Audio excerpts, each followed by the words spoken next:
Okay, good morning everyone. So today we'll be discussing about this pharmacokinetics part and starting with the pharmacokinetic. Pharmacokinetic में चार part होते हैं: absorption, distribution, metabolism और excretion. इसको हम mnemonic है इसका आदमी ADME स्टडी भी कहा जाता है. तो starting with the this जैसे मेडिसिन लिया then it get absorbed into the, जैसे हमने बताया था ओरल पैरासिटामोल जैसे आपको बताया था, तो वो इसोफेगस में फिर स्टमक में एब्जॉर्ब हुई, डिस्ट्रीब्यूट मतलब डिफरेंट टिश्यूज में जाना, डिफरेंट टिश्यूज में जाने को कहते हैं हम डिस्ट्रीब्यूशन. तो डिस्ट्रीब्यूशन हुआ. मेटाबॉलिज्म मतलब वो ड्रग टूटना, छोटे पार्ट में टूट जाना या ड्रग को कुछ एक ऐसी चीज बन जाना कि वो एक्सक्रीट हो जाए. मेटाबॉलिज्म का काम इतना होता है जैसे आपने ड्रग दिया, जो आपने ड्रग दिया पैरासिटामोल, वो एज सच तो एक्सक्रीट नहीं होगी ना, वो एज सच एक्सक्रीट नहीं होगी जब तक वो ड्रग कुछ किसी चीज में चेंज नहीं होगी, वो एक्सक्रीट नहीं हो पाएगी. तो यहाँ पे एक्सक्रीट करने के लिए जो मेटाबॉलिज्म पहले इंपॉर्टेंट है. मेटाबॉलिज्म वो ड्रग को एक दूसरे कंपाउंड में कन्वर्ट कर देता है उस ड्रग को, ताकि वो आराम से एक्सक्रीट हो जाए. समझ में आ गया? ठीक है. तो दिस इज मेटाबॉलिज्म. और फिर मेटाबॉलिज्म के बाद एक्सक्रीशन है. Majority of the excretion renal मतलब किडनी से होता है, लेकिन और भी कुछ एक्सक्रीशन के ऑर्गन है, सिर्फ किडनी ही नहीं है, लंग से भी कुछ ड्रग्स एक्सक्रीट होती हैं, कुछ ड्रग्स सलाइवा से भी एक्सक्रीट होती हैं, सलाइवा से भी, स्वेट से भी एक्सक्रीट होती है कुछ ड्रग. तो अलग अलग रूट है, बट मेजॉरिटी एक्सक्रीशन का रूट जो है वो आपका किडनी ही है. ठीक है.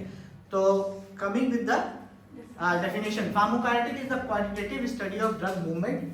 तो मैंने उस दिन भी बताया था कि फार्माकोकाइनेटिक्स जो होता है what the body does to the drug. Body ने क्या किया ड्रग को, तो बॉडी जैसे ड्रग को मूव कराती है पूरा अंदर, तो मूवमेंट होता है ड्रग का, वही ड्रग का मूवमेंट हो रहा है in, through and out of the body. Body से मूवमेंट हो रहा है नहीं, in, through and out of the body drug का मूवमेंट हो रहा है. इसी कहते हैं ADME स्टडी. इसके चार पार्ट हैं: एब्जॉर्प्शन, डिस्ट्रीब्यूशन, मेटाबॉलिज्म, एक्सक्रीशन. तो हम पहले एब्जॉर्प्शन पढ़ते हैं. First we will study the absorption part. Absorption में क्या क्या होता है. देन अब ये व्हाई फार्माकोकाइनेटिक्स, क्यों फार्माकोकाइनेटिक्स पढ़ रहे हैं, why we are studying pharmacokinetics. हमें क्या करना है फार्माकोकाइनेटिक्स पढ़ने से. फार्माकोकाइनेटिक्स पढ़ने से आपको ये पता चलेगा कि ड्रग का ऑनसेट ऑफ एक्शन क्या है, मतलब ड्रग कितनी देर में एक्ट करेगी. क्योंकि अगर वो ड्रग एब्जॉर्ब ही नहीं हो पाएगी, अगर वो ड्रग ब्लड में नहीं आ पाएगी, तो एब्जॉर्प्शन भी उसका लेट होगा तो उसका एक्शन भी लेट आएगा. राइट और रॉन्ग?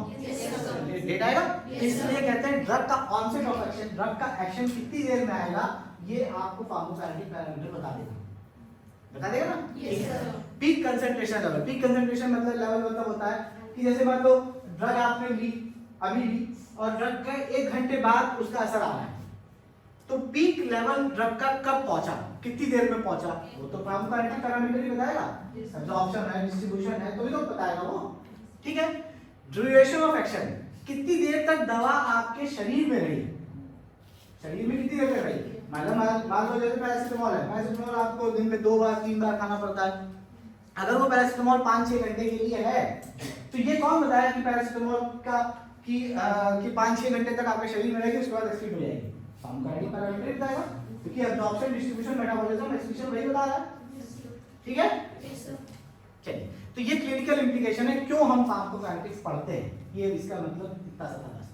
चलिए, movement of drug from site of administration to the blood, ये एब्जॉर्प्शन. एब्जॉर्प्शन मतलब जैसे आपने ड्रग ली और इसमें जीआई सिस्टम में ड्रग है और वो ड्रग एब्जॉर्ब हो गई. ये देखिए यहाँ पे ड्रग है जीआई सिस्टम में, फिर ये ड्रग एब्जॉर्ब हो रही है, ये ब्लड है मान लीजिए, और ये सेल्स है, इंटेस्टाइन की सेल्स होती हैं, तो उससे एब्जॉर्ब होना होता है. जो सेल्स होती है, आप ये सेल्स ध्यान से देखिए, ये लिपिड की सेल्स होती हैं, ये बाई लिपिड सेल्स होती है, बाई लिपिड की लेयर होती है. ठीक है. ये जो है ना, अभी हम दिखाएंगे बाई लिपिड, ये इससे इसको एब्जॉर्ब होना होता है. अगर मान लो ये ड्रग एब्जॉर्ब ही नहीं हो पाएगी, तो क्या एक्शन आएगा? सिंपल सा. इसलिए हम एब्जॉर्प्शन पढ़ते हैं. इसलिए ड्रग का एब्जॉर्प्शन, जब फार्मा कंपनी ड्रग बनाती है, तो ये सब पैरामीटर देखना पड़ता है कि ड्रग कितनी एब्जॉर्ब हो रही है. 100% अगर एब्जॉर्ब हो रही है तो वेल एंड गुड. 100% नहीं एब्जॉर्ब हो पाती है, 20-40% कितना परसेंट एब्जॉर्ब हो रही है, उस हिसाब से डोज डिसाइड कर देते हैं. मान लो कोई ड्रग की हमें चाहिए अंदर 100 mg, हमें चाहिए अंदर मतलब ब्लड में सपोज हमें ब्लड में कंसंट्रेशन ड्रग का 100 mg चाहिए. अगर 100 mg ब्लड में आएगा तभी वो एक्शन आएगा. सिंपल सा है. सपोज एग्जांपल अगर वो 100 mg चाहिए और ड्रग सिर्फ 10% एब्जॉर्ब होती है, अब आपको कितने mg ड्रग देनी पड़ेगी? हाँ, वेरी गुड, 1000 mg देनी पड़ेगी। 1000 mg दोगे, 10% एब्जॉर्ब हुई तो 100 mg पहुंची ब्लड में। ये कंसेप्ट है फार्माकोकाइनेटिक्स का। Got it? चलिए, तो ड्रग एडमिनिस्ट्रेशन, एब्जॉर्प्शन और फिर enter into the systemic circulation, ये हो गया। For that drug has to cross the biological membrane. Biological membrane is this, जो मेटासेल की सेल्स है, जो सेल्स है वो मेम्ब्रेन है, वही उनको क्रॉस करना पड़ता है। ठीक है, जैसे आप भी यहाँ पे एडमिशन पाए तो कोई एग्जाम दे के मतलब एक मेम्ब्रेन क्रॉस करके फिर आया ना यहाँ पे, ठीक, तो वो इस तरह से मेम्ब्रेन है, उस ड्रग को क्रॉस करना पड़ेगा तभी वो हो पाएगा।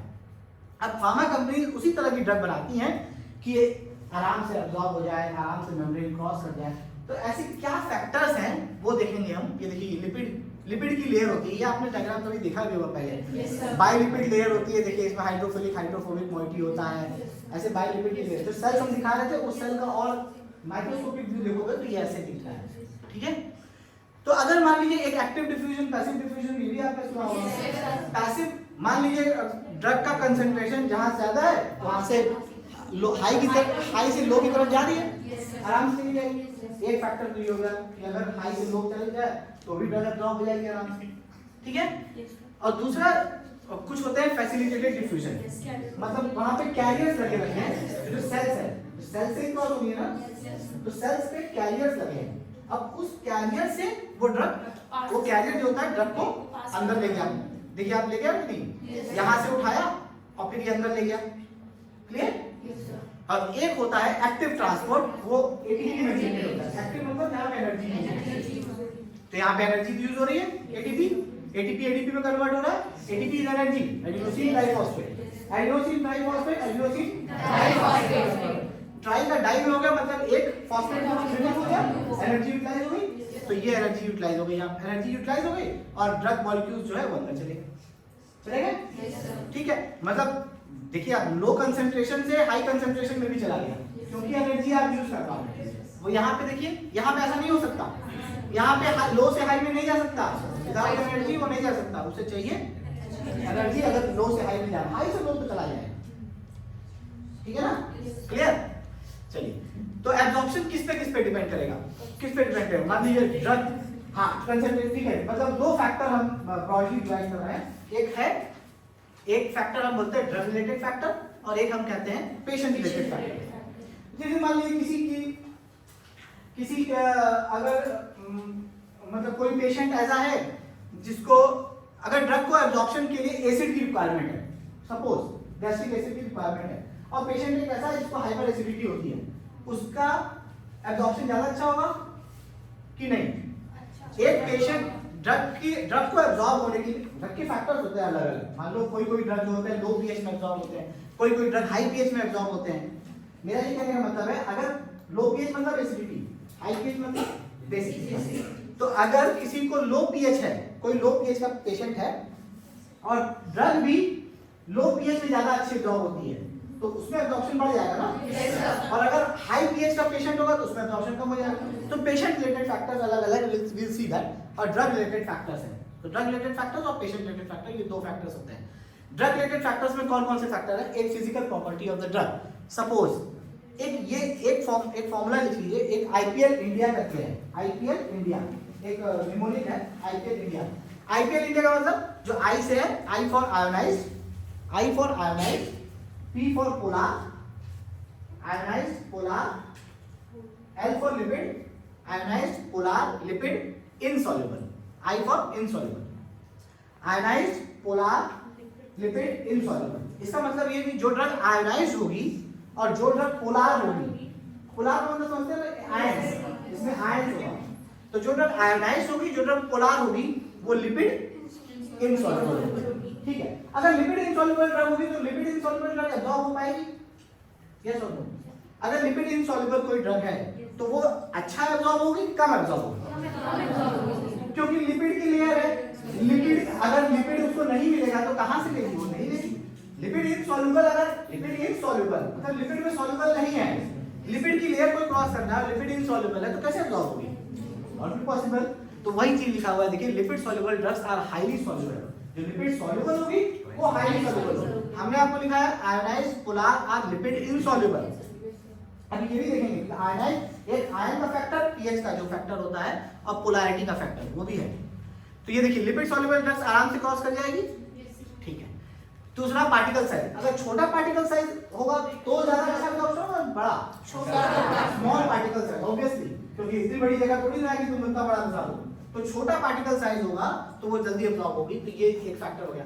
ड्रग का फॉर्मुलेशन एक फैक्टर है, यूज ऑफ इनर्ट डाइल्यूट, कुछ इनर्ट सब्सटेंसेस हम ऐड कर देते हैं ड्रग के साथ, इनर्ट सब्सटेंसेस ऐड करते हैं ताकि उसका एब्जॉर्प्शन बढ़ जाए। तो वो ड्रग का फॉर्मुलेशन जो फार्मा कंपनी जब ड्रग्स बनाती हैं तो डिसइंटीग्रेशन एंड डिसोल्यूशन रेट, अगर ज्यादा डिसइंटीग्रेशन रेट होगा तो ज्यादा एब्जॉर्प्शन होगा, faster the rate faster will be absorption, ज्यादा मतलब वो स्मॉल साइजेस ज्यादा होगा तो ज्यादा अच्छा एब्जॉर्प्शन होगा। तो ये डिसइंटीग्रेशन टैबलेट है, वो छोटे छोटे पार्ट्स में कन्वर्ट हो गए तो आराम से एब्जॉर्ब हो जाएगी, ये कहने का मतलब, ठीक है।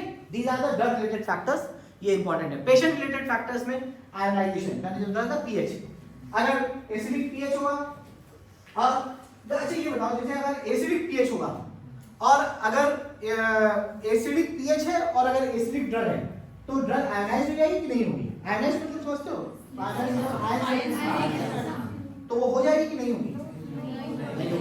एसिडिक पीएच है और अगर बेसिक ड्रग है, क्लियर, इसको अपोजिट मीडियम मिल गया ना। अब पेट का जो गैस्ट्रिक एसिड होता है उसका पीएच एसिडिक होता है बेसिक होता है? एसिडिक होता है। तो ये बताइए कि एसिडिक ड्रग को अगर हम दें तो गैस्ट्रिक मतलब स्टमक से ज्यादा एब्जॉर्ब होगी कि कम एब्जॉर्ब? एसिडिक ड्रग दे रहे हैं, एसिडिक ड्रग दे रहे हैं तो वो पीएच कम है स्टमक में, तो वो आयनाइज होगी कि नहीं होगी? नहीं होगी। और तो आपने क्या लिखा है? Ionise polar lipid soluble. तो ये वाली थी क्यों नॉन आयनाइज हुई? तो लिपिड सॉल्युबल हुई ना। आपने क्या लिखा? आईपीएल इंडिया लिखा है आयनाइज पोलर लिपिड इनसॉल्युबल। इसका मतलब है कि जो ड्रग आयनाइज हो जाएगी, आयनाइज तभी ड्रग होगी जब पीएच अलग अलग होगा। समझ में आ रहा है? थोड़ा सा कंफ्यूजन हो रहा है? चलिए आप ये इसीलिए मैं पहले लिखवा दिया कि आयनाइज पोलर लिपिड इनसॉल्युबल, याद रखिएगा नहीं तो कंफ्यूजन होगा। और दूसरा चीज ये याद रखिएगा कभी भी मीडियम बदलेगा तभी ड्रग आयनाइज होगी, मीडियम अगर सेम रहेगा तो ड्रग आयनाइज नहीं होगी। समझ में आ गया? ठीक है, चलिए। तो एक आयनाइजेशन हो गया, एक pH of the GI fluid. Acidic drugs better absorbed in acidic pH, acidic drug acidic pH में ज्यादा अच्छी एब्जॉर्ब होती है, ठीक है। वो ये छोटा सा बना रखा है कि वही बात वही है, एसिडिक ड्रग अगर होगी, एसिडिक ड्रग होगी तो वो अगर एसिडिक पीएच है तो वो नॉन आयनाइज रहेगी, नॉन आयनाइज रहेगी। और जो आयनाइज होती है वो लिपिड इनसॉल्युबल होती है, मतलब वो एब्जॉर्ब नहीं होती, वो एक्सक्रीट हो जाती है। जो नॉन आयनाइज होती है वो एब्जॉर्ब हो जाती है, लिपिड सॉल्युबल होती है। हाँ सर, अपोजिट पीएच रहेगा तब ना आयनाइज होगा। अपोजिट पीएच तब यहाँ पे हम एसिडिक ड्रग रखे हैं और पीएच भी एसिडिक है, सेम पीएच है, पीएच भी सेम है और एसिडिक ड्रग भी है, पीएच भी एसिडिक है और ड्रग भी एसिडिक है, तो ड्रग आयनाइज नहीं होगी। ड्रग आयनाइज नहीं होगी तो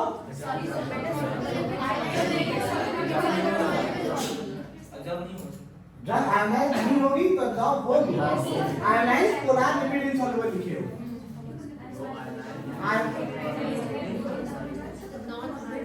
ionise polar lipid insoluble, non ionise lipid soluble.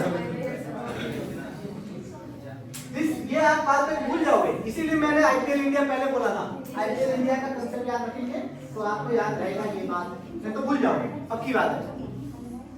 Area of absorbing surface, अगर सरफेस ज्यादा होगा, ज्यादा कैपेसिटी का रूम है, ज्यादा लोग आ पाओगे, वैसे ही है सरफेस एरिया ज्यादा होगा तो ज्यादा एब्जॉर्प्शन अच्छा होगा, ठीक है। ये तो सिंपल है। फर्स्ट पास मेटाबॉलिज्म का भी नाम सुना होगा शायद आप लोगों ने। फर्स्ट पास मेटाबॉलिज्म ये होता है कि जैसे ड्रग गई और ड्रग को इंटेस्टाइन में आने के बाद वो लीवर में जब एंटर करेगी तो लीवर में भी मेटाबोलाइजिंग एंजाइम्स होते हैं, तो वो क्या करते हैं, ड्रग को तोड़ते हैं, ड्रग को मतलब उसका एब्जॉर्प्शन भी कम करते हैं। तो अगर जिस ड्रग का फर्स्ट पास मेटाबॉलिज्म ज्यादा होगा, मतलब जो लीवर से मेटाबोलाइज ज्यादा होंगी, उनका उनकी एब्जॉर्प्शन भी कम, एब्जॉर्प्शन नहीं कह सकते हो, मतलब कह सकते हो बायोअवेलेबिलिटी कहते हैं हम लोग। बायोअवेलेबिलिटी मतलब होता है कितना परसेंट ड्रग ब्लड में है, that is called the bioavailability. तो उसकी बायोअवेलेबिलिटी भी कम हो जाएगी, तो यहाँ पे लिखा है बायोअवेलेबिलिटी। ठीक है, चलिए, तो मतलब अगर फर्स्ट पास मेटाबॉलिज्म ज्यादा होगा तो आपको ड्रग ब्लड में कंसंट्रेशन ज्यादा होगा कम होगा?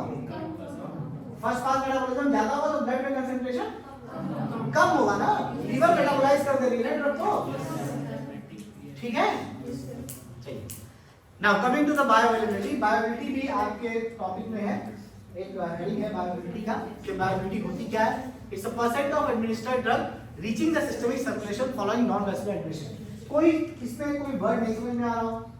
नॉन वैस्कुलर एडमिनिस्ट्रेशन मतलब आईवी नहीं देना है, आईवी आईएम की बात नहीं हो रही है, नॉन वैस्कुलर, वैस्कुलर वेसल्स में नहीं आना है, आईवी नहीं देना है, नॉन वैस्कुलर एडमिनिस्ट्रेशन। इसके बाद लिखा है percentage of drug reaching the systemic circulation. Systemic circulation मतलब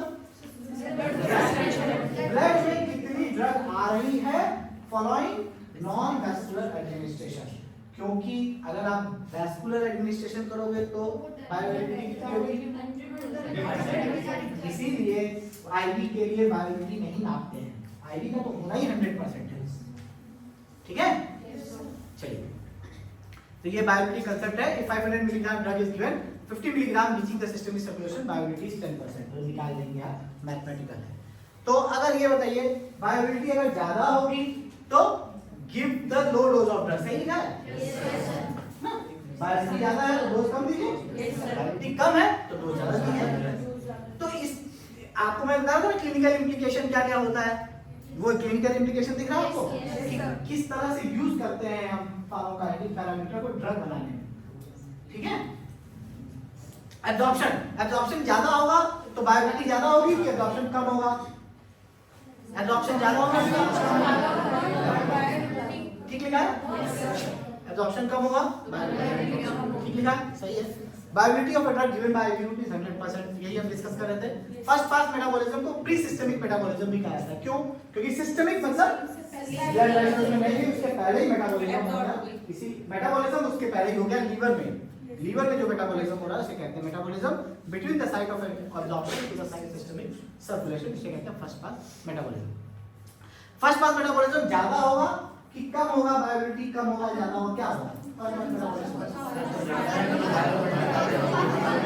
फर्स्ट पास मेटाबॉलिज्म ज्यादा होगा, बायोअवेलेबिलिटी कम होगी, फर्स्ट पास मेटाबॉलिज्म कम होगा, ये सबके दिमाग में।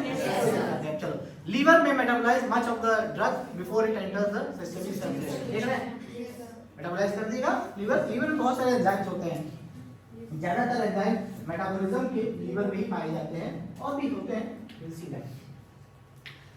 नाइट्रोग्लिसरीन का एक बहुत क्लासिकल एग्जांपल, नाइट्रोग्लिसरीन कैसे देते हैं? क्या नाइट्रोग्लिसरीन का क्या एब्जॉर्प्शन क्या लगता है आपको? क्यों नाइट्रोग्लिसरीन ओरिजिनली देते हैं? नाइट्रोग्लिसरीन का एब्जॉर्प्शन नहीं होता, नाइट्रोग्लिसरीन इज 100% एब्जॉर्ब। और बता दें आपको, अगर नाइट्रोग्लिसरीन को ओरल देंगे 100% एब्जॉर्प्शन है, लेकिन नाइट्रोग्लिसरीन का फर्स्ट पास मेटाबॉलिज्म भी 100% है। तो ये बताइए कि अगर नाइट्रोग्लिसरीन ओरल देंगे तो काम करेगी? विल नॉट वर्क, क्योंकि एब्जॉर्प्शन तो अच्छा है, लेकिन बायो उसकी जो फर्स्ट पास मेटाबॉलिज्म है वो भी 100% है। That's why we give nitroglycerine sublingually, sublingual देते हैं ना, ठीक है, तो आगे बढ़ रहे हैं। IV administration bioavailability will be 100%, oral administration decreases because of incomplete absorption। ये ठीक है सब, फर्स्ट पास मेटाबॉलिज्म, अब ये वही चीज है, सबक्यूटेनियस और IM में incomplete bioavailability because of local binding of a drug, जो मतलब जो मसल्स के अराउंड लोकल बाइंड हो जाती है ड्रग, पहुंच नहीं पाती। Now coming to the distribution part, अब एब्जॉर्प्शन कंप्लीट हो गया, इतना था एब्जॉर्प्शन के बारे में। डिस्ट्रीब्यूशन मतलब ड्रग डिस्ट्रीब्यूट होनी है to the different tissues, to the different tissue. तो ड्रग तो फार्माकोकाइनेटिक का दूसरा पार्ट है डिस्ट्रीब्यूशन। अब हम ये देखेंगे डिस्ट्रीब्यूशन के बारे में। तो डिस्ट्रीब्यूशन में ये देखिए, ये सिंपल सा डायग्राम बना है। After the drug entered into the blood, it get distributed to other tissue. Drug blood में है, अब देखिए 100 मिलीग्राम ड्रग दी गई है, अब ब्लड में कितनी ड्रग है? 10 मिलीग्राम बची है, बाकी ड्रग कहाँ गई? अलग अलग ब्रेन में चली गई, लिवर में चली गई, अलग अलग टिश्यूज में ब्लड जाके जो ड्रग जाके डिपॉजिट हो गई है, उसे कहते हैं distribution. This is called the distribution. ठीक है, फिर determined by VD, volume of distribution. V capital में वी लिखते हैं, स्मॉल में वी लिखते हैं, ये इसका तरीका है लिखने का। वॉल्यूम ऑफ डिस्ट्रीब्यूशन लिखा जाता है। आइए डेफिनेशन आपको याद होनी चाहिए। It is the volume that would be required to contain the administered dose if that dose was evenly distributed at the concentration measured in the plasma। बड़ी लंबी डेफिनेशन है, लेकिन याद रखनी पड़ेगी। सो डिस्ट्रीब्यूशन डेफिनेशन आपको याद करनी पड़ेगी एब्जॉर्प्शन डिस्ट्रीब्यूशन की। ठीक है, it is the volume that would be required to contain the administered dose if that dose was evenly distributed at the concentration measured in plasma। now factors governing the distribution। तो distribution का factors क्या, distribution को क्या लगता है कि कौन सा फैक्टर गवर्न कर सकता है डिस्ट्रीब्यूशन को? मतलब डिस्ट्रीब्यूशन, अगर ड्रग का एब्जॉर्प्शन या ड्रग का डिफरेंट टिश्यूज में जाना आसानी से होगा तो डिस्ट्रीब्यूशन ज्यादा होगा। यस और नो? तो कौन कौन से फैक्टर्स डिस्ट्रीब्यूट कर, लिपिड सॉल्युबिलिटी कर सकता है? लिपिड सॉल्युबिलिटी बढ़ा दे तो डिस्ट्रीब्यूशन बढ़ जाएगा। सब में वही है, लिपिड बाइलेयर है, सेल्स में तो वही है। लिपिड सॉल्युबिलिटी बढ़ा दोगे अगर ड्रग की तो डिस्ट्रीब्यूशन भी बढ़ जाएगा। सही बात है। आयनाइजेशन एट फिजियोलॉजिकल पीएच, वही चीज जो हम आपको बता रहे हैं अभी। और extent of binding to plasma, अच्छा ये है प्लाज्मा एंड टिश्यू प्रोटीन। ये बताइए प्लाज्मा, प्लाज्मा मतलब समझ रहे हो, ब्लड, जो ब्लड में जो प्लाज्मा है उसमें प्रोटीन्स होती हैं, उसमें प्रोटीन्स होती हैं। अगर उस प्रोटीन की कैपेसिटी इतनी अच्छी है कि वो ड्रग को बाइंड करके रखी है तो डिस्ट्रीब्यूशन ज्यादा हो कम होगा? क्योंकि वो ड्रग ब्लड नहीं है, बाइंडेड ड्रग है। बाइंडेड ड्रग कभी काम भी नहीं करेगी, ये समझ लेना। बाइंडेड ड्रग जो होगी वो एक्टिव नहीं होती, पार्टी नहीं होता। जो बाइंडेड ड्रग होती है वो इनएक्टिव होती है। तो ड्रग अगर बाइंडेड फॉर्म में वैसे भी नहीं काम करेगी, डिस्ट्रीब्यूट भी नहीं होगी। ठीक है, तो प्लाज्मा प्रोटीन पे डिपेंड करेगा, प्लाज्मा एंड टिश्यू प्रोटीन। अब presence of tissue specific transporter, मतलब कोई ऐसे ट्रांसपोर्टर जो मैं दिखा रहा था कि ट्रांसपोर्टर, अगर कुछ ऐसे ट्रांसपोर्टर लगे होंगे जो जिस टिश्यू में जाना है उनकी सेल्स पे, तो उससे वो ट्रांसपोर्टर जो है ड्रग को अंदर ले जाएंगे। ठीक है ना? ठीक। There differences in renal blood flow, मतलब ब्लड फ्लो अगर जहां ज्यादा होगा तो डिस्ट्रीब्यूट ज्यादा होगा। भाई लिवर में ब्लड फ्लो ज्यादा है, ब्रेन में ब्लड फ्लो ज्यादा है, तो पहले ड्रग वहां चलेगी। जहां कम ब्लड फ्लो होगा वहां तो नहीं जा पाएगी ना। तो lipid solubility, more lipid soluble and lower the blood concentration, larger volume of distribution. ठीक है, प्लाज्मा प्रोटीन ये हम दिखा रहे थे आपको, बाउंड ड्रग है और फ्री ड्रग है। जो बाउंड ड्रग होगी वो नहीं निकल पाएगी, प्लाज्मा प्रोटीन बाइंडिंग ज्यादा होगा तो डिस्ट्रीब्यूशन कम होगा। सिंपल सा मैंने आपको दिखाया। फिर clinical implication plasma protein binding की बहुत इंपॉर्टेंट है। मतलब अगर प्लाज्मा प्रोटीन बाइंडिंग अगर ज्यादा होती है तो डिस्ट्रीब्यूशन कम होगा। तो 4D, D मतलब डिस्ट्रीब्यूशन, 1D का मतलब डिस्ट्रीब्यूशन है। प्लाज्मा प्रोटीन बाइंडिंग ज्यादा होगी तो डिस्ट्रीब्यूशन कम हो जाएगा। दूसरा ड्यूरेशन, प्लाज्मा प्रोटीन बाइंडिंग ज्यादा होगी तो एक्शन ऑफ ड्रग ज्यादा होगा कम होगा? प्लाज्मा प्रोटीन बाइंडिंग ज्यादा है ड्रग की तो वो ड्रग तो आपकी बॉडी में ज्यादा देर तक रहेगी नहीं रहेगी, धीरे रिलीज होगी तो ड्यूरेशन ऑफ एक्शन बढ़ जाएगा। ठीक है, फिर डिस्प्लेसमेंट इंटरेक्शन है, will not go detail into this, तो ये आपको परेशान करेगा। डिस्प्लेसमेंट इंटरेक्शन कहते हैं मतलब दो ड्रग हैं, सपोज मेथोट्रेक्सेट और एनासेट, दोनों की प्लाज्मा प्रोटीन बाइंडिंग सेम है, मतलब सेम जगह बाइंड करना है। अब आपके डॉक्टर साहब ने दोनों दवा एक साथ दे दी है, मेथोट्रेक्सेट भी दे दी, एनासेट भी दे दी। अब दोनों की बाइंडिंग साइट एल्ब्यूमिन है, अब क्या होगा, दोनों लड़ेंगे कि मैं बाइंड करूं, मैं बाइंड। एक जब बाइंड कर गया दूसरा फ्री हो जाएगा। जब, और मैंने कहा कि फ्री जो ड्रग होती है उसका एक्शन रहता है, जो बाउंडेड ड्रग है उसका एक्शन नहीं आएगा। तो ये बताओ अगर मेथोट्रेक्सेट नहीं बाइंड कर पाएगी तो मेथोट्रेक्सेट का एक्शन आएगा और ज्यादा एक्शन आने लग जाएगा, वो डेंजर करेगा। अब वो रिएक्शन करेगा, एडवर्स इफेक्ट करेगा, क्योंकि जितना कंसंट्रेशन होना चाहिए उससे ज्यादा कंसंट्रेशन में मेथोट्रेक्सेट पाई जा रही है। क्लियर? तो ये डिस्प्लेसमेंट इंटरेक्शन होता है। डायलिसिस, जो बाउंडेड ड्रग होगी उनकी डायलिसिस ज्यादा अच्छी होगी कि नहीं होगी? जो प्रोटीन बाउंडेड ड्रग होगी, अच्छा यूरिन से किडनी से प्रोटीन एक्सक्रीट होती है? किडनी से प्रोटीन नॉर्मली एक्सक्रीट नहीं होती है, नॉर्मली किडनी से प्रोटीन एक्सक्रीट नहीं होती है। अगर आप अगर आप बाउंडेड ड्रग होगी, प्रोटीन एक बड़ा मॉलिक्यूल होता है, वो नहीं निकालने होता है, अगर बाउंडेड ड्रग होगी, प्रोटीन बाउंडेड ड्रग होगी, तो वो एक्सक्रीट नहीं होगी। ठीक है, तो dialysis highly protein bound drug में डायलिसिस होना डिफिकल्ट है। क्लियर? सही है ना? ठीक है, किसी कोई दिक्कत तो नहीं ना? More VD more the amount of drug in the tissue, ये सिंपल सी बात है। वॉल्यूम ऑफ डिस्ट्रीब्यूशन ज्यादा होगा तो टिश्यू में ड्रग ज्यादा है ना, तभी मतलब वॉल्यूम ऑफ डिस्ट्रीब्यूशन ज्यादा। एक क्लासिकल एग्जांपल है, अच्छा ये चलिए अभी बहुत अच्छा दिखाएंगे आपको। ये देखिए 100 मिलीग्राम है, 100 मिलीग्राम 5 लीटर में है ड्रग, ठीक है, मतलब अभी डिस्ट्रीब्यूटेड नहीं है। यहाँ पे वॉल्यूम ऑफ डिस्ट्रीब्यूशन देख रहे हैं, सब जगह डिस्ट्रीब्यूटेड है, तो वॉल्यूम ऑफ डिस्ट्रीब्यूशन इसका ज्यादा है, इसका नहीं है, कम है, वही लगाया मैंने। ठीक है, ठीक है, तो जितना ज्यादा टिश्यू में डिपॉजिट होगी ड्रग, उतना ज्यादा वॉल्यूम ऑफ डिस्ट्रीब्यूशन उसका रहेगा। क्लिनिकल इंप्लीकेशन, क्यों हम उतना वॉल्यूम ऑफ डिस्ट्रीब्यूशन पढ़े जा रहे हैं, क्यों पढ़ रहे हैं, क्या इंपॉर्टेंस है इसकी, ये इंपॉर्टेंट है। इंपॉर्टेंस इस वॉल्यूम ऑफ डिस्ट्रीब्यूशन की यहाँ है कि अगर मान लीजिए किसी ड्रग की वॉल्यूम ऑफ डिस्ट्रीब्यूशन बहुत ज्यादा है, वॉल्यूम ऑफ डिस्ट्रीब्यूशन किसी ड्रग की बहुत ज्यादा है, ठीक है, तो उस ड्रग का एक्शन ज्यादा अच्छा आएगा कि उस ड्रग का एक्शन कम आएगा। मान लीजिए, चलिए अच्छा चलिए मान लीजिए वो ड्रग जो है हमको वो ड्रग चाहिए या तो ब्रेन में चाहिए या किसी और ऑर्गन में चाहिए, ब्रेन में चाहिए, मान लीजिए वो ड्रग का हमें इफेक्ट चाहिए ब्रेन में, लेकिन वो ड्रग की वॉल्यूम ऑफ डिस्ट्रीब्यूशन इतनी ज्यादा है कि वो लीवर में भी जा रही है, किडनी में भी जा रही है, तो अब बताइए कि उसका इफेक्ट हमें बहुत अच्छा मिलेगा ब्रेन में, कम अच्छा मिलेगा। अगर वो ड्रग का इफेक्ट हमें ब्लड में चाहिए और वो ड्रग का वॉल्यूम ऑफ डिस्ट्रीब्यूशन बहुत ज्यादा है, तो इफेक्ट अच्छा मिलेगा। मलेरिया नाम सुना है सबने? मलेरिया में जो फीवर आता है, वो जब आरबीसी के अंदर पैरासाइट चला जाता है और वो आरबीसी को तोड़ देता है तो फीवर होता है, ये होता है। आरबीसी कहाँ पाई जाती है? ब्लड में।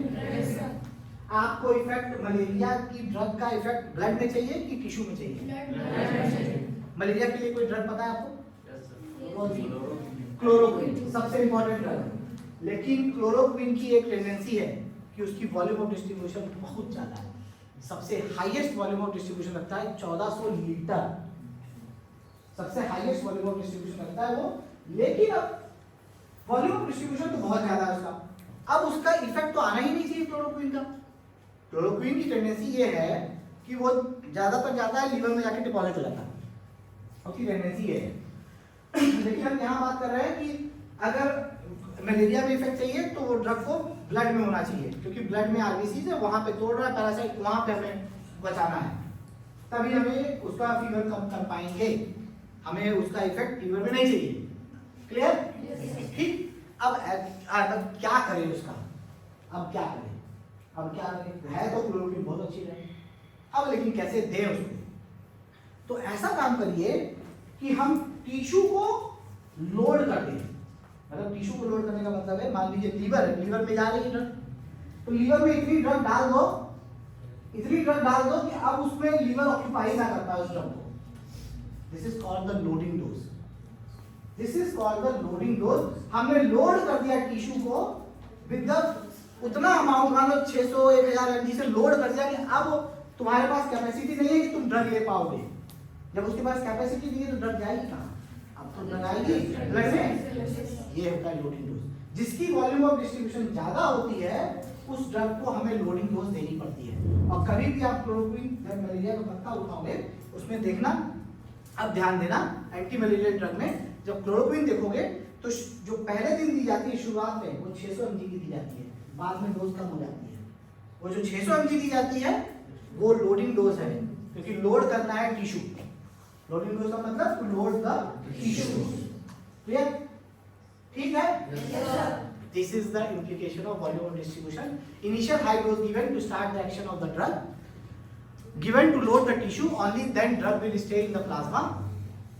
ये क्लोरोक्विन का देखिए ऐसे देखो, फर्स्ट डोज जब दी जाती है 2 टैबलेट दी जाती है, आप 2 टैबलेट देख लो, 2 टैबलेट दी जाती है फर्स्ट डोज में, फिर एक सिंगल टैबलेट करते हैं, क्योंकि 2 टैबलेट 300 600 mg की होगी। ठीक, अब पक्का देखना तो समझ में आ जाएगा। ऐसे ही कई सारे, यही नहीं और भी कुछ ड्रग्स होती हैं। आप देखोगे तो दो टैबलेट एक साथ दी जाती है, इसका मतलब ये है कि लोड करना है टिश्यू तो उसकी वॉल्यूम ऑफ डिस्ट्रीब्यूशन ज्यादा है, दैट्स व्हाई दी जाती है। ठीक है, तो total distribution volume 42 litre, chloroquine का 1300 लीटर पर केजी है। हाँ, अब ये एपरेंट वॉल्यूम ऑफ डिस्ट्रीब्यूशन आपको हम नहीं बता रहे हैं। एक एपरेंट वॉल्यूम ऑफ डिस्ट्रीब्यूशन, अब ये इसका मतलब ये है कि देखिए अगर आप जोड़ोगे 28 + 10 + 4 कितना है, 42 आ जाएगा। अब ये 42 लीटर है और क्लोरोक्वीन का 1300 लीटर पर केजी है, तो ये क्या मतलब है, 1300 लीटर पर केजी मतलब 60 किलो का इंसान अगर तुम जोड़ोगे तो कितना ज्यादा हो गया। लेकिन तुम्हारे पास टोटल लीटर तो इतना ही है, 42 लीटर, तुम्हारे शरीर में तो 42 लीटर ही है, लेकिन ये फ्लूइड की बात कर रहा है।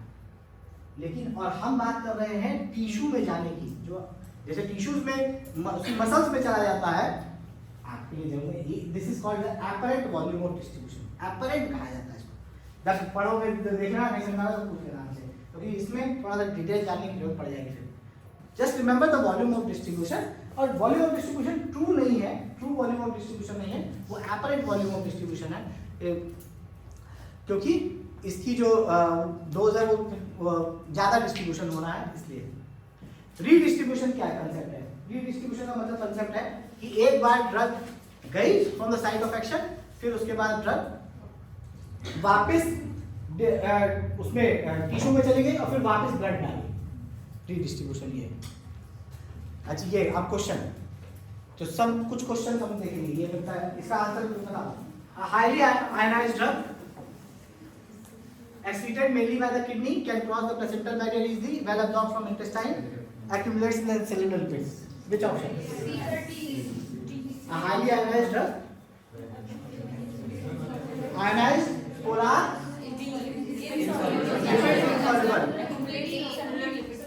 लिपिड इनसॉल्युबल होगी तो एक्यूमुलेट कैसे होगी, लिपिड इनसॉल्युबल होगी तो लिपिड कैसे क्रॉस करेगी, तो लिपिड इनसॉल्युबल होगी तो लिपिड इनसॉल्युबल होगी तो एब्जॉर्ब कैसे होगी, नहीं एब्जॉर्ब होगी, एक्यूमुलेट कैसे होगी, अब लिपिड क्रॉसिंग नहीं कर पाएगी, एक्सक्रीट हो पाएगी किडनी से। लिपिड इनसॉल्युबल होगी तो जो किडनी से जो बाहर निकली अब वो रीनल ट्यूब्यूल से एब्जॉर्ब नहीं हो पाएगी ना, ठीक है, ठीक है, एक्यूमुलेट नहीं हो पाएगी। जब लिपिड इनसॉल्युबल है तो लिपिड में कैसे चली जाएगी, वही तो बात कर रहा हूँ। लिपिड लेयर है वो लिपिड सॉल्युबल हुई, लिपिड इंग्लिश टर्म है सिंपल सा, लिपिड सॉल्युबल के लिए लिपिड होना जरूरी है ना, ठीक है। ये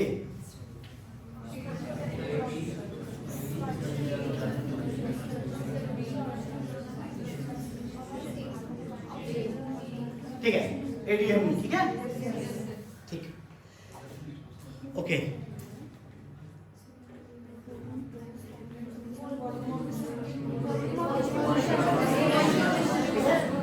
सब ठीक है, ठीक है, तो